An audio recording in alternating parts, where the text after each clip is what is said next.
So guys, we have officially made it to my definitive Alien franchise ranking video. And I have to say, I did not expect to like this franchise so much, honestly. In fact, I made it to Alien 3. I thought about checking out, but I pushed through. We made it. There's light at the end of the tunnel. And these are just my opinions coming from somebody who's only seen all of these films one time. I'm new to this franchise. So these are my opinions, not yours. Respect them. Let me know in the comments down below what your ranking is. This is how I rank all the films. And note, I have not seen Alien vs. Predator Requiem yet because I heard that movie's shit and it's pitch black. You can't see anything. So I figured I'm not going to waste 2 hours watching it. Yeah, this is my list. Coming in dead last and a surprise to nobody, and what I might honestly consider to be the worst sequel ever created. And I'm against hyperbole usually, but I truly believe that is Alien 3. Now this is a movie I wholeheartedly hate, and I don't usually hate a lot of films. I can usually find a positive to any film. This is a film I said in my review I cannot find a single positive to. I think it is an absolute piece of garbage. It should be burned at the stake. Within 10 minutes, you kill off a dog, you kill off a kid, you shave the lead's head, you ruin all of the previous film's storylines in a vastly superior sequel. This movie looks like shit. It's orange. It's depressing. There's really no commentary being done. All the characters are unlikable felons.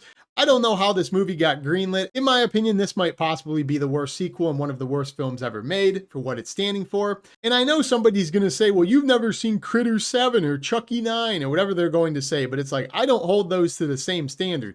They're not part of an esteemed franchise after an amazing sequel. For everything this movie did and where it was placed and how it was made, this movie is a steaming pile of dog shit. I would prefer to do just about anything other than rewatch it again. And anybody who has had to see it, I sympathize with you. It's my least favorite movie, never thinking about it again. Coming in ahead of that is Alien Resurrection, and this is a film in my review I actually liked some things about. It wasn't completely terrible like Alien 3. I thought the xenomorph looked pretty decent at certain points. I thought they were experimenting with the monster at the end, some of the storylines with the xenomorph scientifically. So it wasn't all bad, but my problem with this film is it's super CGI heavy, and the CGI looks atrocious. And it also has the most cartoon acting cast ever. Everybody sold it in here. Ripley, Ron Perlman.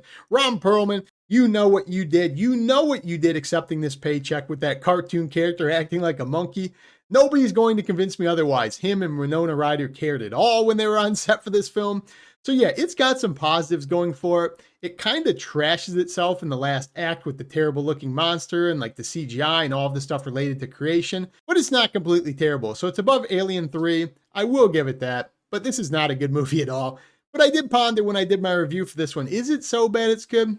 I don't know yet. Now, I have to say everything above the last two is a huge step up. The last two are a huge negative. In fact, Alien 3 is like in the basement and the other movie's on the second floor. That's how far everything is above it. Coming in ahead of that is actually the most recent movie I've watched, and that is Alien Covenant, the follow-up to Prometheus. It has some positives. It has good world building. Michael Fassbender's great as David. Where I really take issue about this story is that it doesn't really add anything to Prometheus. It kind of followed it up and just did its own thing. It's like a half Prometheus, half Alien movie. And it also kind of struggled in every area that Prometheus did. The world building's not as good. The acting's not as good. The cast isn't as good. There's just so much stuff to this.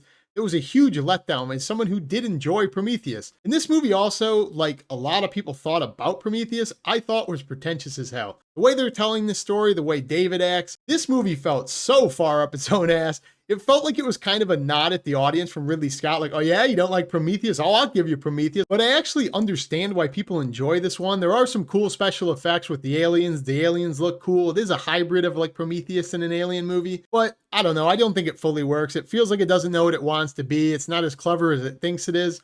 That's why it's down this low. I just think other movies on this list are a lot more fun. Coming in ahead of Covenant is actually Alien vs. Predator. And this movie's just big dumb fun. It doesn't take itself as seriously as the one below it. And yeah, that's what this is. It's a popcorn flick. You have fun with it. It's by no means a better movie than Alien Covenant. But it doesn't take itself that seriously. You're just watching these xenomorphs fight the predators. Humans are thrown in the mix as fodder. No real memorable characters. It is a lot of fun. There's some cool scenes where you have the predator baiting out in its nest, trying to lure the xenomorph and humans, allying with the humans at some point. There's just some fun to be had with this one. So that's why it's up here. It's by no means a great film, but I think it's a film you can have fun with. And it's not as pretentious as the one below it. Coming in at number 4 ahead of Alien vs. Predator is going to be Prometheus, probably the most divisive film on this list. I actually thoroughly enjoyed Prometheus. I went on in my review to talk about how I really liked its commentary on existentialism, God, creation.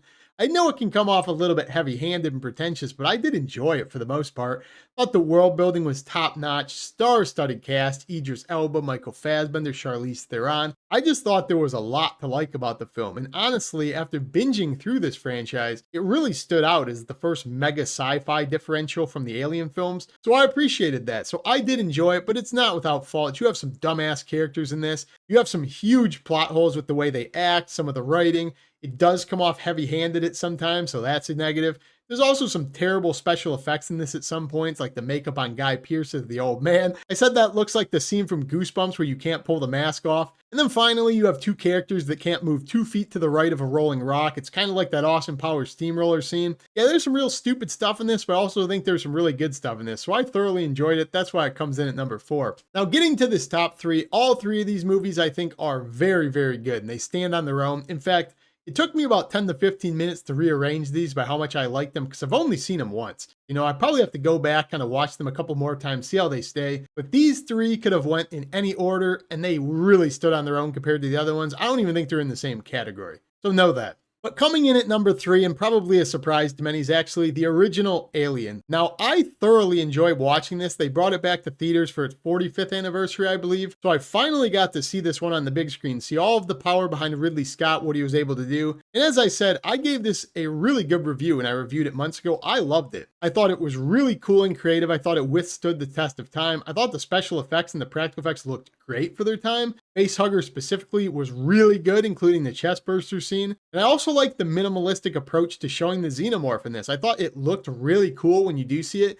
And I like that they didn't overplay their hand in this. This is like a character piece where you're studying these characters that just seem like really good friends in space. And you know, you're getting to know these people, you get connected to them. It really is like a slow burn mystery of what's going on in the ship. It's way more low scale, low budget feeling than the other movies in this franchise, which I really appreciate. But yeah, I really enjoyed this one. I don't have a lot of negatives to it. The only negative I will say, and I'll get into it in the next one, is I don't think it ages the best just because it's a scary film. I think it's basically a really good movie. But for what it's trying to do and be suspenseful and showcase that creature being hidden and things like that, I didn't grow up with this film, so I don't have nostalgia for it. There was no mystery to me what this alien looked like either. I've grown up my whole life. I've seen this alien a dozen times before I've ever seen this. So the big mystery reveal, things like that, the face hugger they're trying to go for, I knew they were coming. I knew what they looked like. So that stuff wasn't as powerful to me seeing it in 2024 for the first time.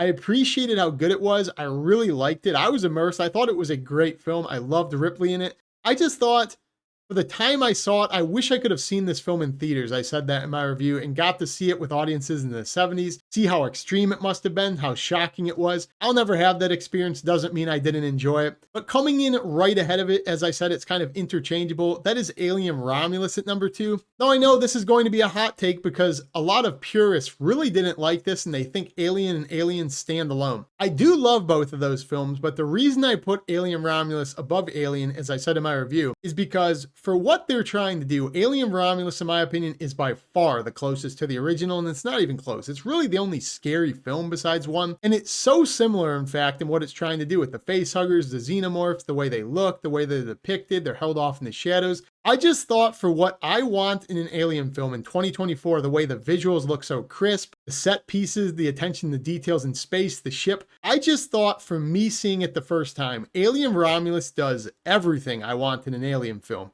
It's dark, it's gritty, it's real, it's scary. The xenomorph looks great, the best in the series in my opinion. And why I put it above 1 is just, if you're gonna go that route of being a traditionally scary film, it's more up my alley, honestly. It's a preferential thing more than anything. I liked the tone of it more. I kind of liked that it was a little bit more upbeat, so it was more fun. I feel like I could rewatch it more. And as I said in my review, no knock on the original, but seeing this for the first time in 2024, I know a lot of people saw Alien when they were younger, have nostalgia for it, things like that, and I'll never have that. So I wish I could have that. I love when I get to experience something like that. But if you take them side by side, the way they're filmed, things like that, you remove nostalgia, I just think Alien Romulus being so similar in tone, so similar in themes, almost a carbon copy, it's just significantly scarier, in my opinion. The facehuggers are significantly more threatening.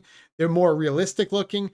The xenomorphs are terrifying looking. There's more action, a little bit of scares for everybody. Then you have this wild as shit third act I'm not going to say anything about in case people haven't seen it.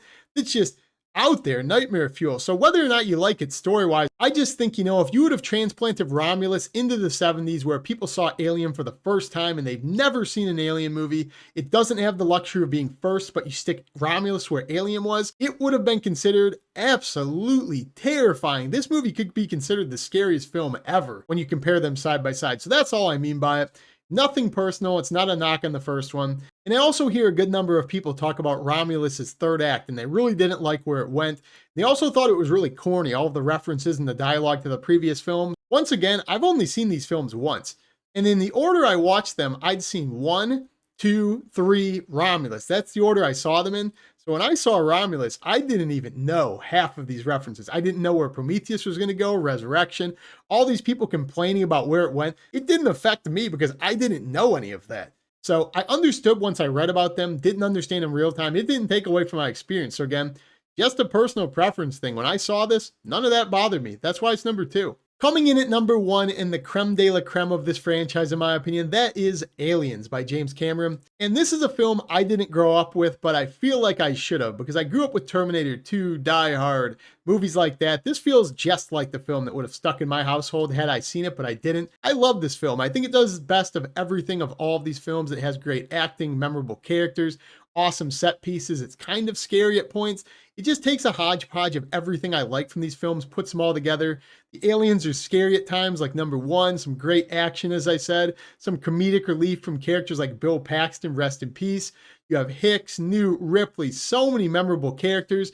It has the best story as far as I'm concerned. Saving her, some awesome and memorable scenes involving her in the water, Ripley in the suit fighting the Queen. There are so many things I love about this film. Aliens comes in at number 1. It's a perfect film. And I've had a blast going through this franchise because Alien fans are so passionate one way or the other. I love talking about it. I like when people are passionate about things, whether they hate them or love them. It feels like Alien fans are their own breed, how much they get into this franchise. So there you have it, guys. That's my ranking for this franchise. Do you agree, disagree? Comment down below. Let me know your ranking in the comment section. And I'm also going to put a link to my Alien reviews up here. You want to check out any of them in particular. As always, if you haven't subscribed yet, what the hell are you waiting for? I do it all on this channel. New releases, scary stuff, tier lists, rankings like this. Join me down below.